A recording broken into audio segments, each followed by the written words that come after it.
ശോഭയോട് ഒരുമിച്ച് എപ്പോഴെങ്കിലും പുറത്തു പോയിട്ടുണ്ടോ? ഇല്ല. ഇപ്പോഴവൾ ഉണ്ടായിരുന്നെങ്കിൽ ഒരു ദേവതയെപ്പോലെ ഞാൻ അവളെ ആരാധിക്കുമായിരുന്നു. എന്തോ സ്ത്രീയെക്കുറിച്ചുള്ള എന്റെ ധാരണകൾ മുഴുവൻ മാറ്റിത്തന്നത് ആ പെൺകുട്ടിയാണ്. എങ്ങനെ? എന്നെ തോൽപ്പിച്ചുകൊണ്ട്.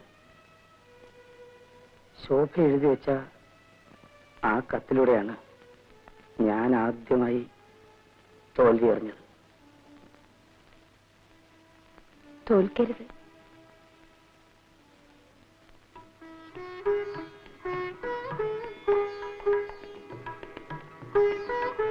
തോൽക്കാൻ പാടില്ല.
മോൻ വികൃതിയൊന്നും കാണിച്ചില്ലല്ലോ.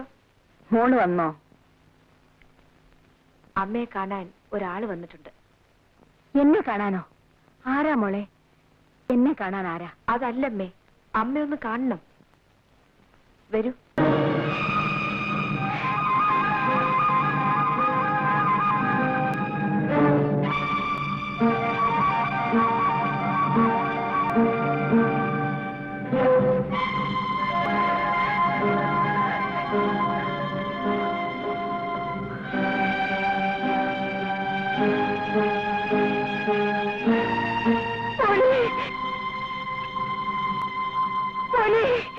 അമ്മേ, എന്റെ മോനെ, എന്റെ മോനെ, മോനെ.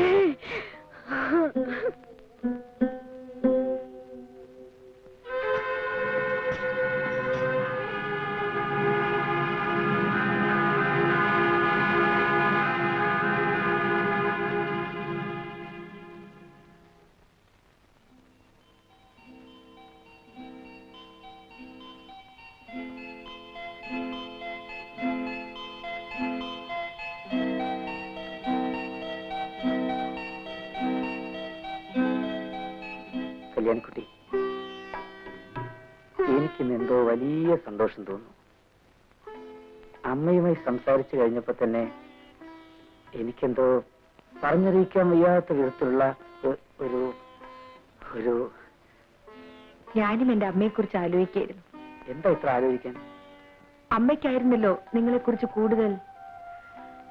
അമ്മയുണ്ടായിരുന്നെങ്കിൽ അവരായിരിക്കും ഇന്ന് ഏറ്റവും കൂടുതൽ സന്തോഷിക്കുന്നത്. കല്യാണിക്കുട്ടി, എന്റെ ജീവിതത്തിൽ നീ നേരത്തെ കടന്നു വന്നില്ലല്ലോ എന്നോർത്ത് എനിക്ക് ദുഃഖം തോന്നുന്നു. ഇനി ഞാൻ ഒരു തെറ്റും ചെയ്യില്ല. നമ്മുടെ ജീവിതത്തിൽ പ്രശ്നങ്ങളേ ഉണ്ടാവില്ല.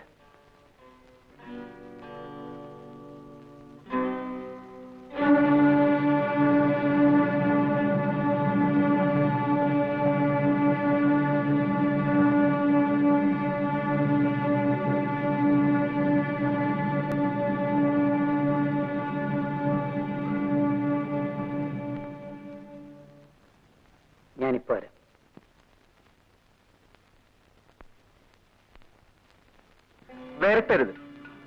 നമ്മുടെയൊക്കെ ആയുസ് ഒരു പിച്ചാത്തിപ്പിടിയിൽ ഒതുങ്ങുന്നതാ. അത് മറക്കരുത്. നീ എന്ത് ചെയ്യുന്ന? എനിക്ക് ചാവാൻ മടിയില്ല. അത് ജയിലിൽ കിടന്നായാലും എനിക്കൊരുപോലെയാ.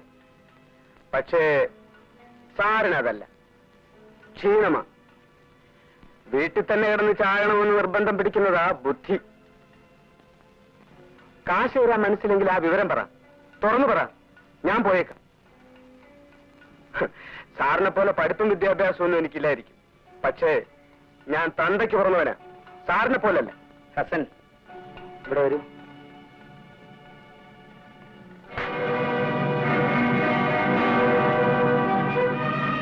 എടാ, ഇത്തവണ കൂടെ ഞാൻ എന്തെങ്കിലും തരും. മേലാൽ ഇതിന്റെ പേരും പറഞ്ഞ് പഠിക്കാത്ത നീ കാലുകുത്തിയാൽ നിന്റെ ശവം പോലും ഞാൻ പുറത്തുവിടില്ല.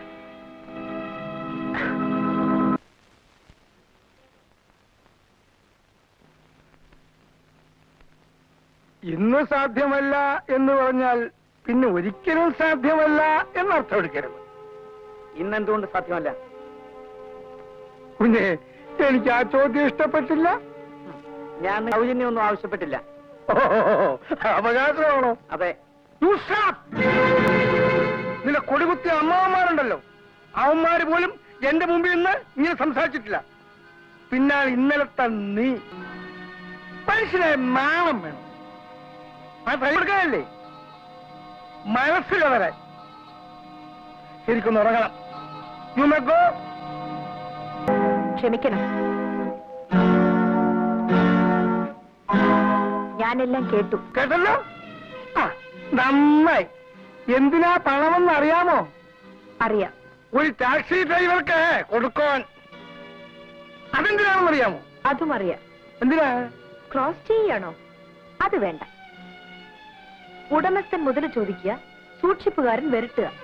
അത് കൊള്ളാം, അസലായിട്ടുണ്ട്. വേണമെങ്കിൽ ഞാൻ എല്ലാം കൂടെ വാരിക്കൊലിയും കൊടുത്തേക്കാം. എനിക്കെന്തിനാ? എല്ലാം കുഞ്ഞിന്റെ മുതലേ. ഞാൻ വെറും ഒരു ട്രസ്റ്റി. ട്രസ്റ്റി? 10-35 വയസ്സായ ഒരു മനുഷ്യന്റെ സ്വത്തുക്കൾക്ക് ഒരു ട്രസ്റ്റി?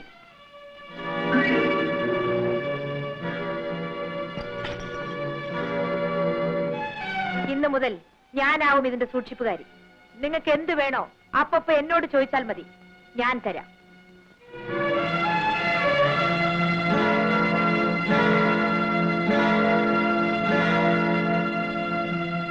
ശശി, ഇനി വരൂ. ഈ വീട്ടിൽ മേലാൽ പുറത്തുനിന്ന് ആഹാരം കൊണ്ടുവരാൻ പാടില്ല, പറഞ്ഞേക്കാം. മണി, എന്റെ അനുവാദം കൂടാതെ ഇവിടെ നിന്ന് ആരും കാർ വെളിയിലെടുക്കാൻ പാടില്ല, മനസ്സിലായോ? എന്താണ്?